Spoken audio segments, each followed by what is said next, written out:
Hey guys, today it's Monday, January 19th, 2026. If you watched my last video, this is the second video I'm making today because I don't think I'm going to have the time tomorrow to do it. So I wanted to make a second one. And this one I want to talk about travel at an older age. So I'm going to be driving while I do this. Hope it's not too distracting. So traveling as I got older, it's becoming more complicated. Let's put it like that. It's complicated in the way that my body reacts to travel. And let me back out of the spot. Trying to be safe here and not hit anybody or anything while I'm backing out. So I've struggled. Whoop. There I go, hitting the curb. I've struggled a lot of my adult life with back and neck problems, as a lot of you guys probably do too. And one of the things I found that really aggravates those problems is air travel. Now, any kind of long distance sitting travel, even driving, if I'm driving for more than 5 hours or something, it really does affect my back and my neck. About 8 years ago, I was diagnosed with DDD, that's degenerative disc disease. And I probably had it for a long time, but they just gave it a name back then. So I've had problems for years. Since I was in my 30s, I've had problems with my neck and my back. But anyway, I want to stay on focus here on the travel part. So what I started to do on long distance travel like that, I don't stop. I really like traveling. So I've started using those neck pillows when I travel on an airline for more than, say, 2 hours. And that's helped somewhat.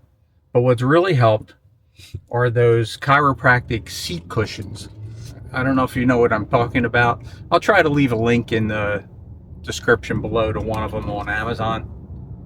They're like kind of like not a donut shape. They're rectangular, but they have like a part cut out in the back. It's like a U shape that's cut out. So, your spine isn't constantly being compressed. They kind of got an open spot there for your spine. So you're not constantly putting pressure on it. And that's the whole thing. You put pressure on the spine, your spine's going to be out of whack. And then with that, especially on the airplanes, because the seats on the airplanes are horrible for the most part. Unless you've even flying first class, I found that some of the airlines just, they haven't really upgraded their seat cushions. They're really, for the most part, they're terrible.